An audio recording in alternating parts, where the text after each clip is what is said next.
extend a warm welcome to everyone on behalf of City Legal. Thank you for joining us this morning. Again, we're meeting online, whether watching from Sydney, Canberra, Melbourne, Brisbane or elsewhere, whether by yourself or still fortunate enough to be able to be gathered somewhere at a watch party, you're very welcome. The City Legal community exists to consider the bigger questions of life with suits and workers in cities right around Australia by looking at the Bible together. And even if now working away from a CBD and perhaps not presently wearing a suit or perhaps not able to work now, it is good that we can continue to meet this way. If you're new to City Legal, we want to extend to you a special welcome. The format is a brief talk followed by a question and answer session. My name is Ian Davidson and I'm a barrister. In June, when I first had this privilege to introduce our speaker, David Robertson, I essentially worked from the building next door to that excellent location for breakfast, together in the Law Society building. This morning, I'm speaking from the same suburb as David. Today is our second use of Slido for questions. In the chat function on our screens, there is again a link to Slido. You can ask any question at any time using Slido. But you need to make the questions reasonably short, as I found last time with one of my long questions. Or you can still just use the chat function. And with Slido, even if you do not ask a question, you can click likes on others' questions, which will move them up. And as usual, there's a feedback form you can find on the chat function, which we encourage everyone to use. We do aim to finish by 7:20 a.m. This morning, we're again privileged to have David Robertson as our speaker. Now, David, the email from Peter Wrench about today was headed, "Feeling claustrophobic." It also had a big logo about something called third space and told us you would unpack a famous phrase from one of the songs in the Bible. He brought me out into a spacious place. David, in coming to Australia, you might have thought that the Lord was bringing you to a spacious place, but today you and I are both speaking from Artarmon, where you are experiencing lockdown in a unit. Are there any wide open spaces you miss in wee Scotland? Scotland is tiny. What I would say is that, I miss the Highlands. I grew up in the Highlands. I consider myself to be from the Highlands. I remember as a teenager just jumping on a motorbike and going away up to the remote glens and fishing and living in a tent. And so, all these things. So I very much miss that, although there are obviously very wide open spaces here. It's just I'm not allowed to them at the moment. Thank you, David. I'll ask David to start very soon, but he's asked that we read Psalm 18, 1 to 19. Lisa will read that passage, which you will be able to also see on the chat on your screens. Then I'll be over to you, David. Okay. My Lord and my God, my hope and my strength, my rock and my salvation. The reading is Psalm 18. It's about the first half of the psalm. I love you, Lord, my strength. The Lord is my rock, my fortress and my deliverer. My God is my rock in whom I take refuge, my shield and the horn of my salvation, my stronghold. I called to the Lord who is worthy of praise, and I have been saved from my enemies. The cords of death entangled me. The torrents of destruction overwhelmed me. The cords of the grave coiled around me. The snares of death confronted me. In my distress, I called to the Lord. I cried to my God for help. From his temple, he heard my voice. My cry came before him into his ears. The earth trembled and quaked, and the foundations of the mountain shook. They trembled because he was angry. Smoke rose from his nostrils, consuming fire from his mouth, burning coals blazed out of it. He parted the heavens and came down. Dark clouds were under his feet. He mounted the cherubim and flew. He soared on the wings of the wind. He made darkness his covering, his canopy around him, the dark rain clouds of the sky. Out of the brightness of his presence, clouds advanced with hailstones and bolts of lightning. The Lord thundered from heaven. The voice of the Most High resounded. He shot his arrows and scattered the enemies. With great bolts of lightning, he routed them. The valleys of the sea were exposed and the foundations of the earth laid bare at your rebuke, Lord, at the blast of the breath from your nostrils. He reached down from on high and took hold of me. He drew me out of deep waters. He rescued me from my powerful enemy, from my foes who was too strong for me. They confronted me in the day of my disaster, but the Lord was my support.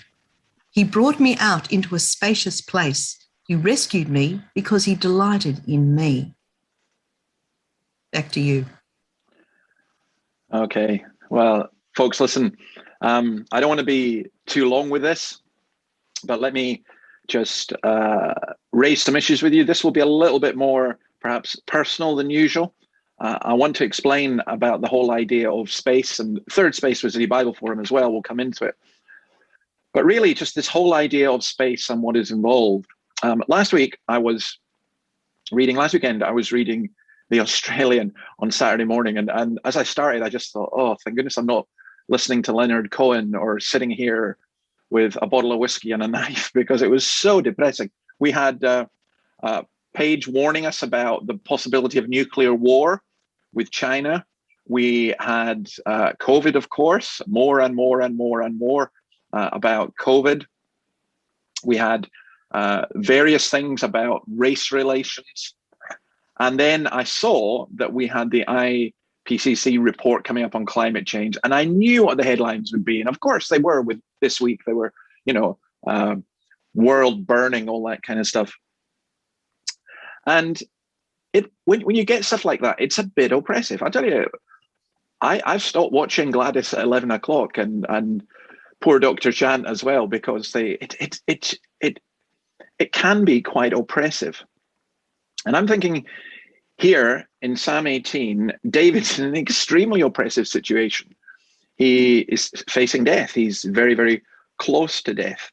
And he's singing this song afterwards about how he's been delivered from the hand of his enemies. I think of it in space in another way as well. I don't know if you've ever had an argument with your spouse, or maybe even as a teenager, you might have said this to your parents, or any of your kids might have said, just back off, give me some space. Give me some space, let me do something. Or perhaps even at work, that may be a similar thing. And then there's another kind of view of space, it's the physical side. So that I do like going into the big open spaces. And what I call big open spaces, Ian's question, what I call big open spaces,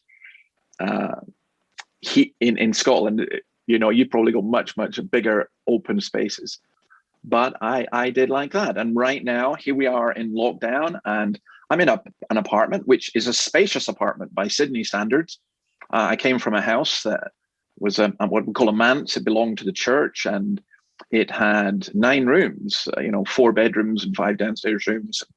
There were just the 2 of us by the time our children left. And there was lots of space. It was great. And I'm in an apartment here, and I'm thankful. I've got a spare bedroom that's now a study. And we have a very spacious living room, because we wanted it for Bible study, and everyone said it was impossible, and God provided it for us. I do feel for people who, by the way, are confined to much smaller spaces with family and so on. But even in this spacious apartment, even with a balcony, I feel confined, and I still have to go out and walk around our Tarman Reserve or something. And I think we all need space in that way. So you've got physical space. I think you've got emotional space. I think you've got mental space. You need space to think. One of the problems that some of us have in today's culture is that we load our minds. We have constant input. And it's a bit like continually getting Google or getting information, but not being able to process it. And sometimes it's just when your stomach gets filled with junk food, there is the danger. Well, you're not able to enjoy real food. So if we go out for a really nice meal, garfish or something like that, I try not to eat anything for several hours beforehand, because I want there to be space. to really enjoy it. I think mentally that's the same. There's a mental space, and you can be in a really restricted space mentally. And then there's a spiritual space, and that's tied in with many things. Now, what the Bible says is that we are spiritually oppressed, we are spiritually tied down. In fact, we are spiritually dead, and we need to be set free. So this psalm is actually quite amazing in that regard, because it's describing how David has been, he's in a situation where he's being attacked physically, literally attacked. He could easily have been killed. In fact, he should have been killed. Saul was had a much stronger army and all the rest of it. And he talks about how the snares of death come on him. He's overwhelmed mentally. He's overwhelmed physically. He's overwhelmed spiritually. And he cries out to God. And he talks about this action coming from darkness and from the temple and from the brightness of his presence, the hailstones and the bolt of lightning, the Lord thundering from high. And then this particular, he reached from on high and took hold of me. He drew me out of deep waters and he rescued me. He brought me into a spacious place. So I want to think about that just a little bit more, about what that actually involves and how that applies. As I said, it'd be a little bit personal. So I put a link on the chat, which refers to why this psalm is one of my favorites. And it concerns a story that happened to my children. My son, who's now pastor in Scotland, and my daughter who's here in Australia. But when they were still in primary school, we were in the United States and we were visiting a place called Twin Lakes. And I don't think I'll ever forget what happened, because it's your worst nightmare as a parent.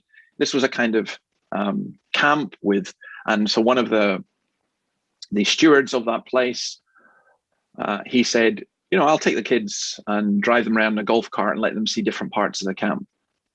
And then we got a phone call and we had to go because their cart had crashed. And what had happened was some workmen had left a steel wire across the road, and they had gone into it and it had sliced off the steering wheel of the cart, but it had also sliced them. And when we got there, my son was lying in a ditch, my daughter was lying, and it was just unbelievable. It was just, now thankfully the people we were staying with, one of them was a paramedic. They got an ambulance with the American health system as well. It's just rather strange. We had to show our insurance. I had to go and get insurance and stuff, but whilst they took the ambulance in. But I remember the ambulance driver and the paramedic saying to me, my son was saying, "Dad, I just want to go to sleep." And he was saying, "Don't let him go to sleep because he'll not live." And went to the hospital, and to cut a very long story short, it turns out that the man who was driving the cart saw this wire coming and he put his arms up like that. He's an incredibly strong man. And as a result, the wire sliced up his arm and bounced off. And although it caught my kids and lifted them out of the cart, as the surgeon said to me, they were within seconds of being decapitated, especially my son. And they weren't. And I sat in the hospital waiting room, and there's a woman beside me, and she started crying and crying and crying because her child had just died. And I went home just, that could have been us. That could so have been us. And when we got home, we were reading, and we normally read systematically through the Bible. And as it happened, it was Psalm 18.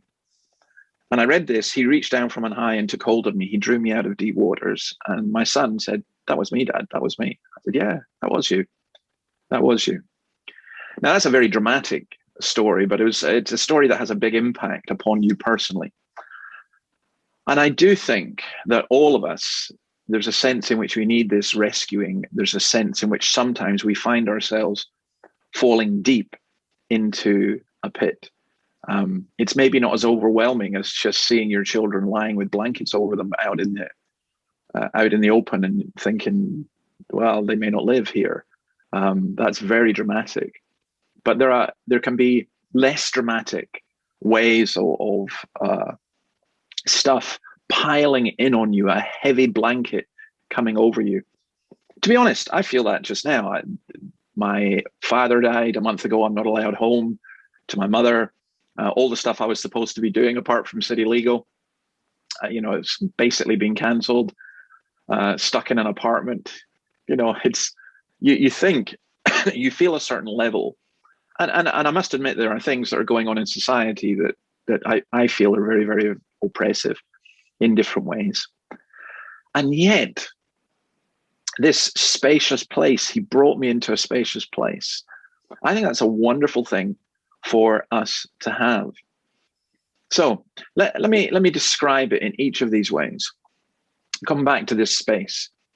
Physical space is important. It is important. We create our own spaces. I'm here in this room, and if you're looking around on the screen, there are certain clues as to things I might be interested in. But this is my space. I'm glad to be able to have it. I like the fact that we can have space that we can walk around. And if you're in Sydney, we live in a beautiful city, and I'm sure all the other cities are beautiful. Well, all the ones I've been to so far, they're beautiful as well. Even Canberra. No, Canberra is particularly nice, unusual. But, spaces, we look for spaces. I always look for spaces. There are spaces I have around here that I go to. So I think all of us have our physical space. Emotional space is really important too.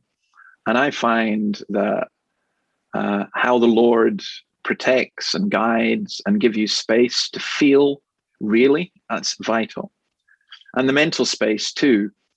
Sometimes that's a bit harder, and you have to clear that out. You have to discipline yourselves in what you eat, or, you don't sit and binge on Netflix, especially at a time like this. Sometimes you need to push yourself in reading things that are a little bit harder.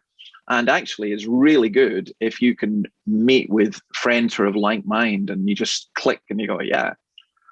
And then this spiritual space. And that's where this idea of third space comes in. I came to Australia to work with City Bible Forum to set up third space, and it's been set up. And although I'm now primarily working with evangelism and new churches for the Anglicans here in Sydney, because I want to do evangelism through local churches, third space is continuing. I'm still involved with you guys and City Legal around one day a week, so I've got plenty of time to discuss things with you if you ever want to talk. And Steve McAlpine and CBF are continuing third space. And the concept and the idea of third space is simply this. The days are gone, I think, when you can just say to someone, hey, believe. If these days ever existed, people need space to work things out. They need space to think about things. I think in some senses, they need physical, emotional space. But we do need to work it out. We do need to try and understand. We do need a place where we can question. I would suggest that place is not usually social media. Every day I get asked on social media why I'm such an idiot. And yesterday, for example, I was reported to Twitter because I dared ask a question about a controversial subject. And I was told, and it's funny how tight that space actually is. People get banned and all the rest of it. And I wanted there to be a space where you could come with your questions and comments. No one treats you as an idiot. No one regards your questions as illegitimate. And there's an openness on all sides to discuss and to think about things. Some people think Christianity is not like that. They think Christianity, by definition, must be narrow. And the answer is it's not. The way to heaven is narrow, but if you like, the perspective that we have is extremely broad. And we can look at and discuss things from a very broad perspective. Here's the paradox for me. I find that our society is becoming narrower and narrower and narrower. The Sydney Morning Herald has this wonderful advert. It's a wonderful advert because it's so ironic, and they haven't made it as ironic. So in the advert, they talk about set your mind free and how in the Sydney Morning Herald, they look at things from all different angles. I read the Sydney Morning Herald. I read the Australian. I read lots of things. Very rarely does the Sydney Morning Herald actually look at things from different angles? You tell me the subject, I'll tell you what the Herald will be writing about it before having read it. So they really, really don't do that. And I don't want to be like that. I don't want to say that we've got a third space and yet we're shutting out other people. So that's the whole point of it. The whole point of the third space is to give room to introduce people to Jesus Christ. Okay, and as part of that, next Thursday, we'll continue a discussion on here, hopefully with some of the questions that we have now about many, many different things. But just to summarize where I'm at, I want to say, or where you're at actually, I think all of us are, well, I think sometimes we're in danger of thinking we're free and we're not. Like the cartoon I used to have of two goldfish in a goldfish bowl, and one saying to the other, "Can you believe this? They say there's a world outside of here." And he said, "Don't be ridiculous. Don't be a conspiracy theorist."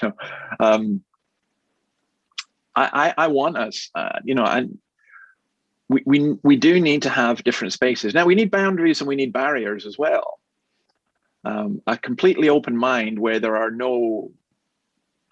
no structure is like a container which has no walls, no floor. It doesn't contain anything. But we need the space to be able to develop normally. I'll give you just one more illustration. I remember my daughter, when she was about 11 or 12 years old, a friend said to me, why do you let her go downtown? And I said, "What do you mean?" They said, "Well, she goes downtown on her own. Aren't you frightened about her? What if she meets people? What if this happens? What if that happens?" And I said, "Well, we've got certain restrictions, and she doesn't go down at night, and she's got a bus pass and various other things. We talk about things." But I said, I could guarantee you that my daughter would never watch anything wrong on the internet, or would never take drugs, and would never be attacked. I could guarantee that. Should I do it? And they said, "Well, yeah, of course." I said, "No, I'm sorry, I'm not going to lock her in her room 24/7. And it's interesting, the psychologist Jonathan Haidt says that's what's happening to American teenagers, that they're not free to wander, to explore, to investigate things. My fear, by the way, about our society as a whole is that's the direction we are going. We can't work things out for ourselves. Government has to do it. Government has to tell us exactly everything. And I think that's a very dangerous thing. I prefer space and freedom to think for myself, to work things out, and yes, to get things wrong, and yes, even at times to be dangerous. I leave you with this. My mother used to say to me, I lived on just above 200-foot high cliffs down to the sea. And my mother used to say, "Son, go play on the cliffs." She either didn't love me and wanted rid of me, or she trusted a certain amount of common sense, and saw that part of being a boy growing up was being able to explore and look at things and investigate. And I think, believe it or not, that's the kind of space that God gives us. And I think ultimately we find our true freedom in Jesus Christ. That's not arguing for anarchy. It's not arguing for disorder, but it's arguing for real freedom and real space. Okay, I'm going to leave it there. And the Slido, if anyone's got any questions on the Slido, you go to that and you put it on there, or I guess you could put it in the chat as well. The article is towards the top of the chat at the 7:37. So if anyone's got any questions or comments, please just go ahead. Thank you, David. While David is gathering space and collecting his breath for the Q&A, again, I'd remind everyone about the Q&A available on Slido from the chat function.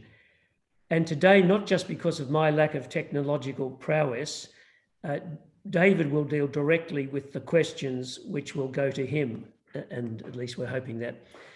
Don't worry if there are more questions than time, as next week on the 19th of August, there'll be an opportunity to continue to ask David and for him to deal with any unanswered questions today. I'll say more about that after David has dealt with the Q&A, and I'll hand it back to you, David. Sure. Okay. Well, I've got some great questions already, so pile in some more if you want. I'll start at the top. Should Christians be able to follow bad news like last Saturday Australian without being worried by it? Yeah, that's a really interesting one, because you have to think about the definition of worry.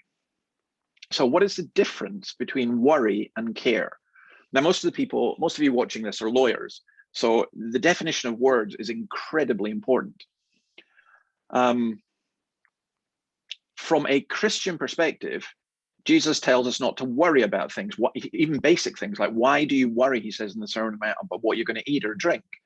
And he talks about how God provides.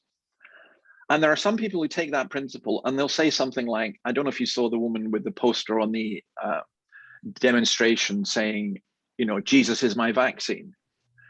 Well, sorry, you know, that's not what Jesus means. He's not saying, hey, look, God's going to just give you everything you want and that's it. I think that what we do is, I think we should be concerned. Absolutely. Because I think if we're not concerned, it shows we don't care.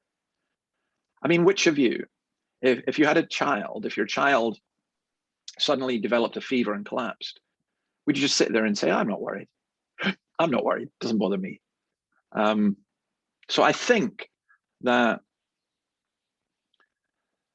we care.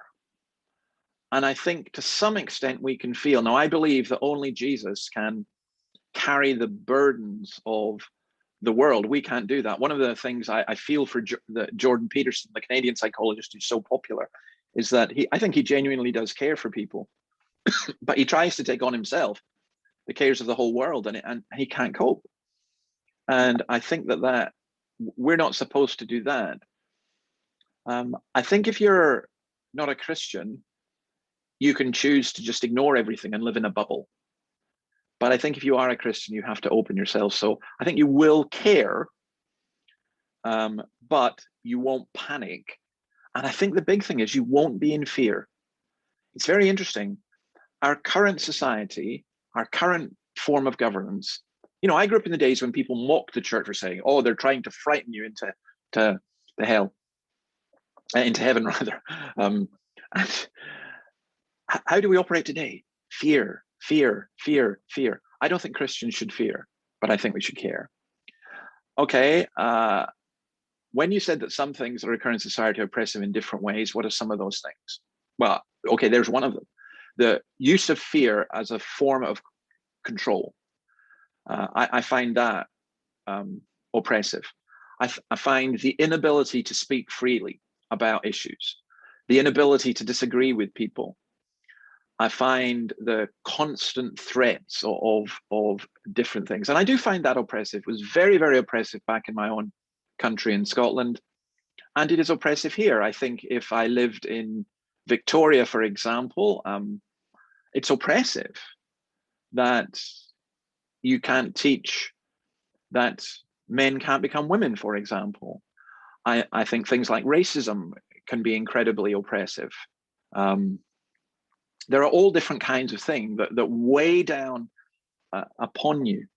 And I do believe that the decline of Christianity will result in a lot less freedom. Isn't it interesting, isn't it? We've had the census this week and how the militant atheists spent tens of thousands of dollars trying to persuade people to take no religion. Wonder why you think they're doing that? I think it's because they're seeking more and more to exclude and to oppress. Oh, that's funny. That's just come up. Any thoughts on the census and endorsements of Satanism by the Rational Australia Society? Yeah, I do. The Rational Australia Society would be a great idea, but it's completely irrational. It's not rational. They don't do rational. By rational, what they really mean, and this is where the words come in, they mean anti-religious. So I wish they would be rational. The endorsement of Satanism is just silly, but not totally without some degree of concern. The census, I laughed because I saw some people who were saying, oh, I was going to put no religion, but now that the fundamentalist atheists have piled in on this, I'm going to kick down religious. In fact, I met somebody who said that, and I thought that was great. David, why are you on social media? That's a good question. My wife asks me that often, and my children say, "Get off it, Dad." Should naturally reticent people use social media to engage?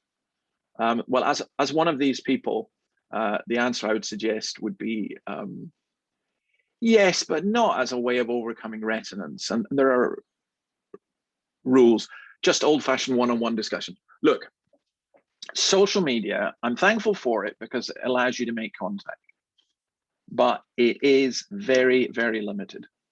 And forgive me saying this, I don't wish to be crude, but it's a bit like I describe online church, or it's like online dating. It's not the same as the real thing. So I'll make this personal. I once went to a meeting. In fact, this has happened several times. And a man came up to me afterwards and he said, "Dave," he said, "I actually quite enjoyed that. You're not nearly as evil as they say you are." And the appearances that we have, I think it's very hard to convey on social media. Tone, even with emojis, it's very hard to convey reality. And so it's hard. So I would say use social media, but it's just a tool. And the much better reality is meeting with people. Sometimes people contact me and, maybe they're really angry. Remember one transgender professor wrote and I said, "No, I'm sorry, I don't do this by email. Let's meet up for a coffee." And we met up and we had a great time. So yeah, it's useful. Why am I on it? I sometimes, this week I honestly thought, get out. But I'm on it because I make contact with people. I'm on it because it allows people to ask questions. I'm on it because for some people it's a safe space. And I'm on it because I'm a cantankerous old man who just likes to argue. No. How would you define the word tolerance as used in the 21st century? Virtually every single word. The best way to do it is if you know George Orwell's 1984. Truth is lies, lies is truth. Hate is love, love is hate. Words are redefined so they're meaningless. So people actually say this. They say, in order to be tolerant, I'm going to ban you for your intolerance. And I think the word tolerance has largely become meaningless. I think from a Christian perspective, we have a view of tolerance, which isn't just, "Oh, we'll put up with you."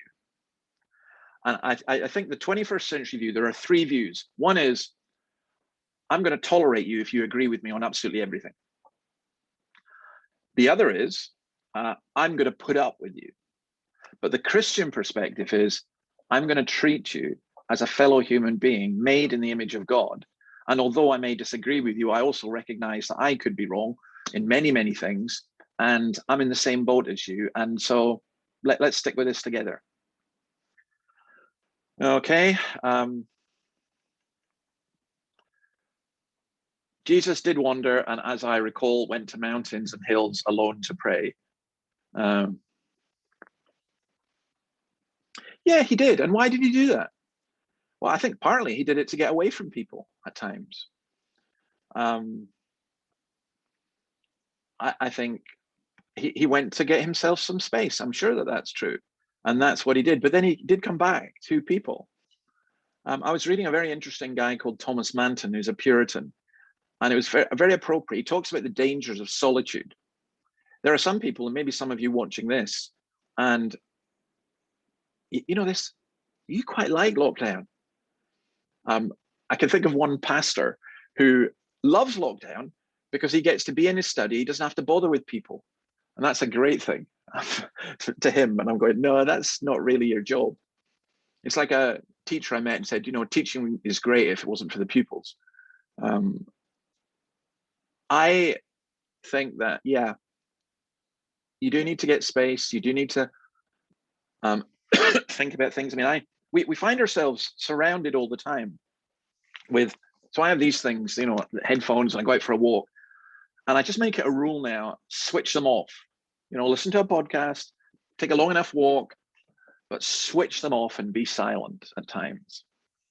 And I think that's what wandering does. Isn't it oxymoronic, love that word, to be free when you're under massive pressure? No, it could be, but sometimes you can appear to have great freedom and be greatly oppressed. And then other times you can appear to be under great oppression and be totally free. So Solzhenitsyn in his Gulag recalls this amazing scene where he's in prison. Lots of other people are in prison in the Gulag. And he's really struggling with all his intelligence and all his knowledge. At that point, he said he wasn't a believer. And there was this 80-year-old woman, I believe, who was what he called a believer. And he couldn't believe, he was amazed at her freedom, because she said to the guards, I don't care what you do to me. I don't answer to Stalin. You're trapped. You guys are trapped. I'll answer to God. And yeah, hey, you can send me to God right now if you want. I don't care. I'll be rid of you lot, kind of stuff, you know. And she's just, and they couldn't do anything with her. What made Solzhenitsyn laugh, I think, was they just decided, well, we'll just have to let her go. And so they sent her home. They let her free, but she was already free. And that's what Solzhenitsyn, he was thinking about. How can you be so free in such an oppressive situation? Well, I think that comes through knowing Christ. Any other questions just before we finish? And it might be that as master of timing, I'm meant to make sure that we finish by 8:20. Yeah. However, can people please fill in the feedback that we would love to hear about what has been helpful and what can be improved, and that's in the chat side. And there is something to mention, including for those whose questions haven't been answered, and for those who've got questions that they haven't as yet articulated. And that is that next week, there will be an opportunity again to ask David and deal with any unanswered questions from today. And that is because we'll be sent by Peter Wrench a link for next Thursday for Q&A on the 19th of August. So even if you missed out in getting all of your questions, and we've still got unanswered questions before this meeting finishes, or you think of other matters you would like to discuss with David, then you can reply to Peter Wrench's link, which will be sent with more questions or comments. Then in 2 weeks, on the 26th of August, there'll be the opportunity to join City Legal in this format. But don't miss out on the 19th of August. I think we're going to be able to make our representation that we'll finish by 8:20 a.m., which is important for lawyers, although of course we're not in trade or commerce at the moment. Thank you all for attending, and Thanks, guys. and all the best until we meet again.